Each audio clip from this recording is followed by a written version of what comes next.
Namaste, everyone, and welcome, fellow teachers. Today, we're diving into a very practical explainer designed specifically for our classrooms. We're going to completely demystify the FLN enrichment hour. You know, that crucial remedial period.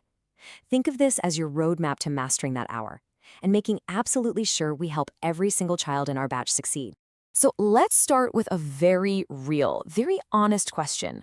Why do some children just fall behind in our classes? We all know how much sweat and effort goes into our teaching. We prepare our lessons, we do the corrections, but despite all that hard work, we see that some children simply need more time to truly grasp what we are teaching. These are the realities we face every single day, right? A child might have irregular attendance or unexpected disruptions to their learning. Sometimes there's a language barrier or very limited support back at home, or sometimes it's literally just a natural difference in their learning pace. They might still be struggling to understand a concept we taught weeks ago. And over time, these gaps just accumulate like a snowball, affecting their whole learning journey. So how do we actually fix this? Well, here is our game plan for today. We'll look at bridging those gaps and define what remediation really is. Then we'll walk through the monthly roadmap, from basic listening skills and letters to decoding and reading sentences, and finally, writing. Okay, let's dive straight into this first piece, bridging the learning gaps and figuring out what remediation actually means for us. Now, this is an absolutely crucial distinction. Remediation is not just standing there and reteaching the exact same lesson to the entire class all over again. We don't have the time to do that while finishing our regular portions. Instead, remediation is targeted support. It's a dedicated pocket of time where we work closely with a specific group of students through systematic practice. Think of it literally as hand-holding.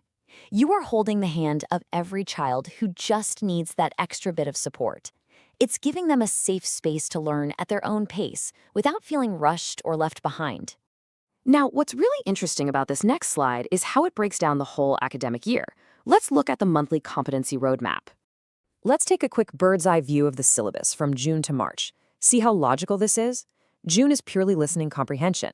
Then, June and July, we bring in letters and sounds. By August and September, we're decoding words. October and November are all about theme-based vocabulary. December and January, we finally hit reading simple sentences. And it all wraps up in February and March with picture-based sentence writing.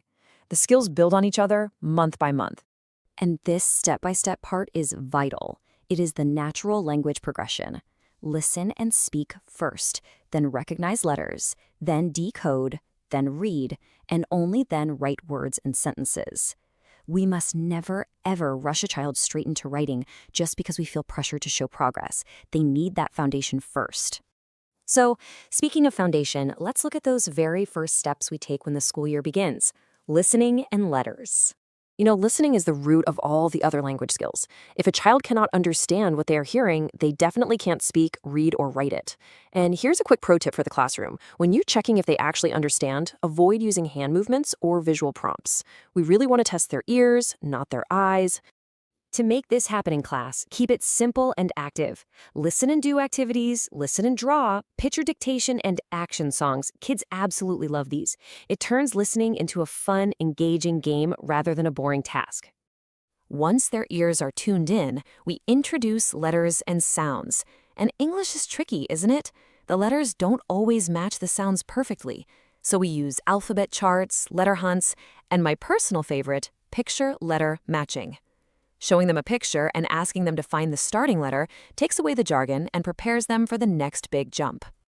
Let's move to that next phase and see how this all builds up into decoding and reading sentences.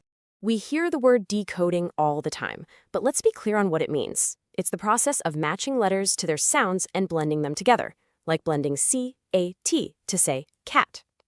A real game changer here is teaching word families, cat, bat, mat. When they recognize these patterns, they stop painfully reading every single word letter by letter. It's like unlocking a code. To practice this, we can use word family wheels, flip cards, and word ladders. We also bring in thematic vocabulary. Grouping words by familiar themes, like animals, fruits, or transport, makes English relatable to their daily lives. It gives the vocabulary meaning, which makes it so much easier for them to remember. Then, around December and January, they move beyond individual words and start reading simple sentences. And remember, reading is more than just making sounds. It's about understanding the message. Connecting words into purposeful ideas is what develops true fluency and, most importantly, confidence. To make sure they are grasping those complete ideas, try tactics like read and act or read and draw. Sentence strips and read and match games are also fantastic. These ensure the child is actually comprehending what's on the page, not just blindly parroting the words. All right, we've reached the top of the staircase. The final step, writing. Writing is where we lock in the connection between meaning, spoken language, and accurate spelling. We focus heavily on picture-based writing. Give them a visual cue, try some simple dictation, missing letters, or word building. It's amazing how much this improves their spelling and word recall.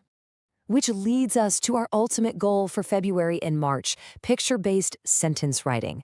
A picture provides a solid, meaningful context, so they aren't just staring at a blank page. Ask them to describe the picture or complete a sentence about a story. It really empowers them to organize their thoughts and confidently put pen to paper. Bringing it all back to the heart of the matter, this quote really says it all. Our core mission during the FLN Enrichment Hour is simply to hold the hand of every child who needs that additional support.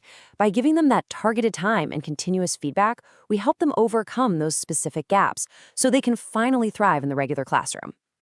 We've walked through the whole roadmap today, from simple listening right up to sentence writing. So I leave you with this. How are you going to use these targeted steps in your FLN hour tomorrow? You've got the structure, you know the progression, and now you have the tools to make a real systematic difference. Thank you so much for joining me on this explainer, and I wish you absolutely all the best in your classrooms.